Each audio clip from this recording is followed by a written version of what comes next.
Salut tout le monde, je m'appelle Kim. Donc ce soir, je voulais juste faire un petit direct très rapide pour vous montrer c'est quoi de la désinformation. Juste pour vous dire, c'est la première fois que je fais un live sur mon cellulaire. Donc je vais faire de mon mieux pour pas avoir de problèmes techniques. Mais c'est ça. Donc je vais... Excusez-moi, il faut juste que je tourne mon écran.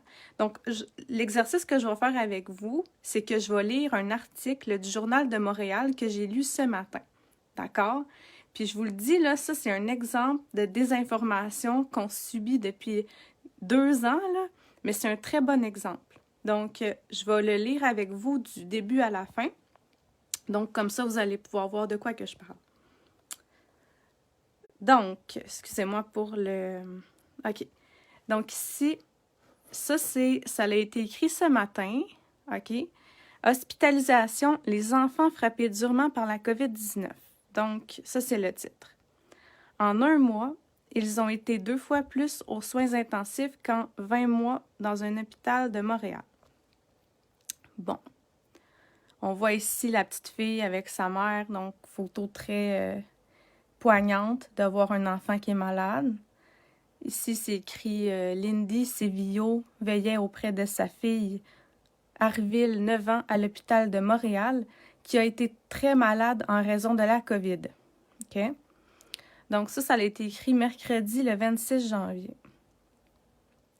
Donc, ça commence comme suit. 2 fois plus de jeunes patients infectés à la COVID-19 se sont retrouvés aux soins intensifs de l'hôpital de Montréal pour enfants depuis la mi-décembre dans les 20 autres mois de la pandémie. C'est sûr que c'est inquiétant. Dans les autres vagues, on était relativement confiant après quelques mois que les enfants n'étaient pas affectés sévèrement par le virus, fait valoir Maryse Dagenet, qui est infirmière-chef des soins intensifs pédiatriques. Okay. Là, vous allez voir, c'est un petit peu long. Okay. Je vais essayer de me dépêcher à vous le lire pour que ce ne soit pas trop long, mais c'est pour vous montrer un exemple de désinformation, comment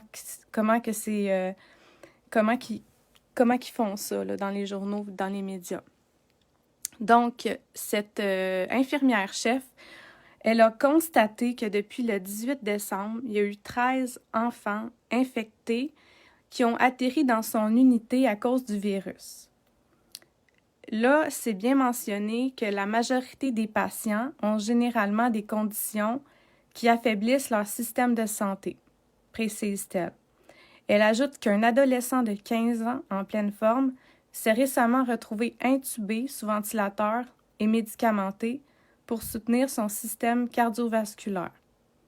Donc moi, avec tous les cas de myocardite puis de péricardite qui atteignent les jeunes hommes, je me questionne à savoir si cet adolescent-là a pu avoir l'injection 1 fois ou 2 fois. Peut-être, je sais pas si tu pognes la COVID puis que tu es injecté à cet âge-là, peut-être tu as plus de risque d'avoir un problème au cœur. On est en cours de voir les effets que ça fait. Donc, moi, je me questionne par rapport à ça. OK?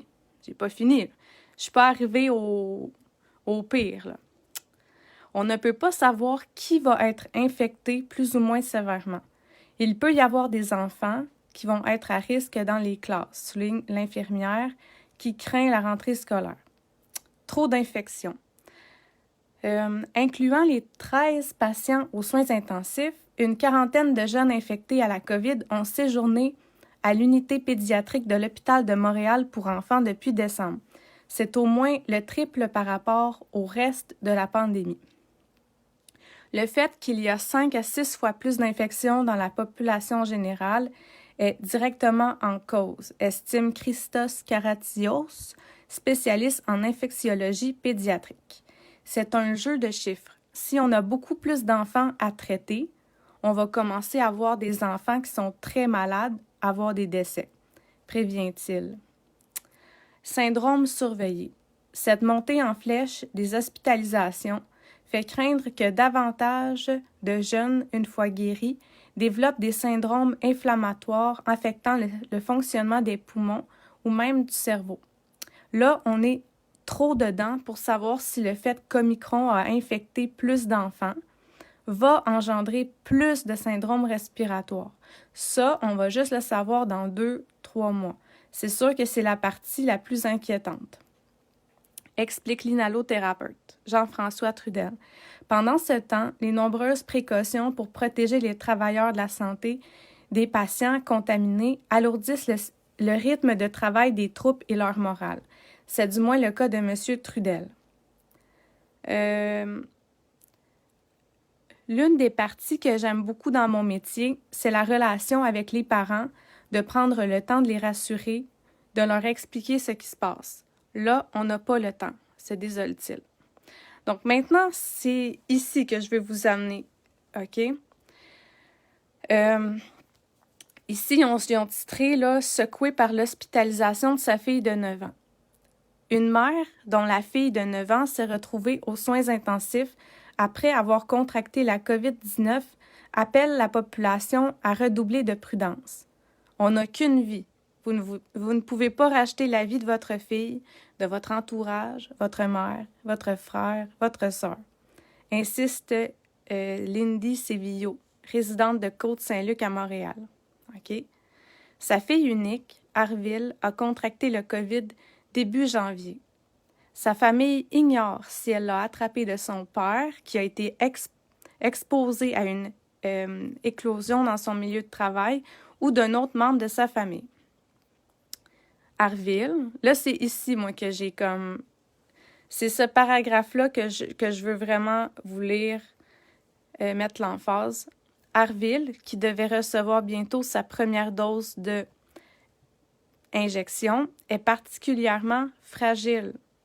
Née de façon prématurée, la fillette a déjà subi 39 opérations qui concernaient tant son système respiratoire que ses intestins. Là, on ne parle pas d'une petite fille en santé top shape, elle a eu 39 opérations. Donc, c'est un petit peu normal, même si ça pogne une grippe. C'est sûr et certain que si elle est déjà fragile, que ce soit la COVID ou que ce soit n'importe quoi d'autre, elle a eu 39 opérations qui concernent son système respiratoire et ses intestins. Puis là, il dit, malheureusement, elle a dû reprendre le chemin de l'hôpital le 10 janvier, étant incapable de manger, faisant de la fièvre et vomissant sa salive. Puis là, il nous montre la photo comme ça, là, de la petite fille comme ça, alitée, les enfants frappés durement par la COVID, puis ici, qui a été très malade en raison de la COVID. C'est son état de santé qui était déjà fragile qui l'a amené à être malade comme ça. Je dis pas que ça peut pas arriver de tomber malade de la COVID puis d'avoir des effets secondaires graves, mais c'est parce qu'il oublie de mentionner le plus important, à savoir qu'elle a eu 39 opérations. Fait que c'est normal qu'elle soit malade. Puis ils font du sensationnalisme pour encourager le monde à courir pour se faire injecter ça pour leur enfant, tu sais. En tout cas, moi, ça m'a comme... J'ai lu ça, puis j'étais comme... J'en revenais pas. Puis là, c'est ça, là. Et si c'est sous le choc, à l'annonce du résultat positif à la COVID, ses parents étaient complètement sous le choc. Nous l'avions mise dans une bulle. Elle fait l'école à la maison depuis 2020. Nous n'avons pas de visiteurs. Nous allions à l'épicerie avec mon mari, mais elle ne sortait pas de l'auto. La fillette a même dû passer 2 nuits aux soins intensifs en observation puisqu'elle faisait de l'apnée du sommeil, ce qui a inquiété les médecins. En plus, l'expérience est si traumatisante qu'à long terme, des enfants peuvent développer un syndrome de stress post-traumatique, rapporte Maryse Dagenet, infirmière-chef des soins pédiatriques, des soins intensifs pédiatriques. Ça marche un peu selon où sont les enfants dans leur développement personnel. Mais on va voir des changements. Il y a des enfants qui ne voudront pas retourner à l'école, qui vont avoir des phobies, explique-t-elle. Mais au bout du fil, Lindy Sevillo semble peu inquiétée.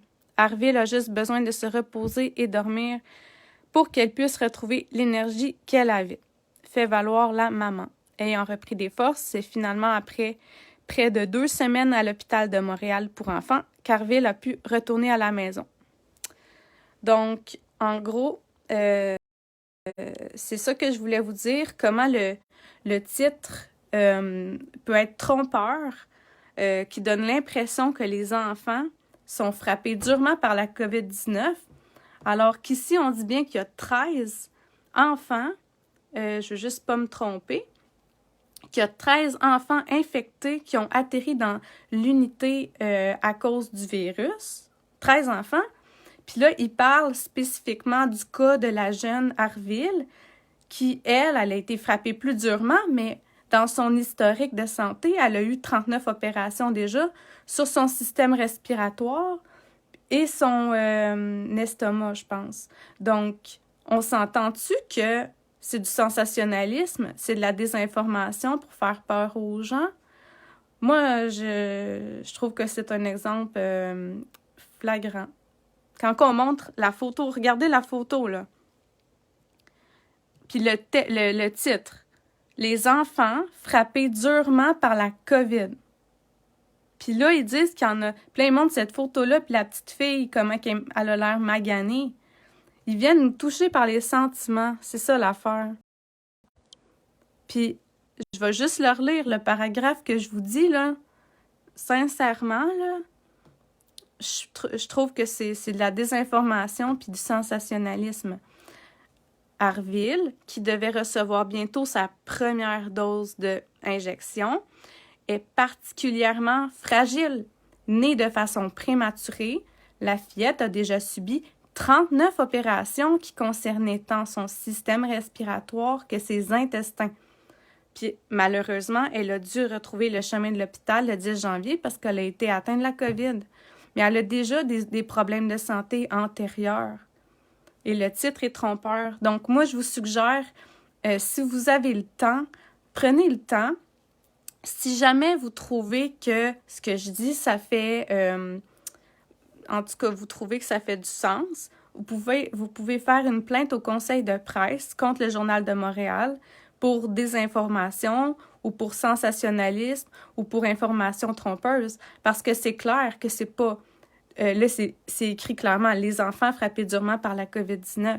Puis là, on prend le cas d'enfants qui ont déjà, en plus, les 13 qui sont là, ils disent en plus que la majorité de ces enfants-là qui sont hospitalisés, ils ont généralement des conditions qui affaiblissent leur système de santé. Donc, c'est déjà des personnes prédisposées à être déjà malades, à être fragiles. Donc, c'est sûr que s'ils tombent à pogner, que ce soit un rhume, une grippe, un virus, la COVID, c'est sûr et certain qu'ils vont nécessiter des soins. C'est normal. Est-ce que ça se peut que ce soit notre système de santé qui ne soit pas capable de traiter tous les malades qu'on a puis qui font passer ça sur le dos du monde comme... En tout cas, je trouve ça... Je vais m'arrêter là parce que je suis fatiguée. J'ai fait comme beaucoup de recherches aujourd'hui, mais je vais m'arrêter là-dessus parce qu'il faut à un moment donné se reposer la tête. C'est juste que c'était vraiment une nouvelle sensationnelle, du sensationnalisme, des informations à l'état pur pour toucher les gens par les sentiments et faire penser que le COVID, que ça frappe durement les enfants, alors que ce n'est pas vrai. Ce n'est pas vrai, ce n'est pas ça la réalité.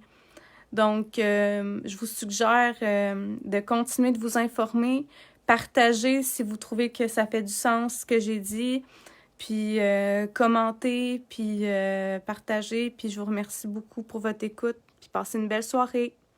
Ciao, bye!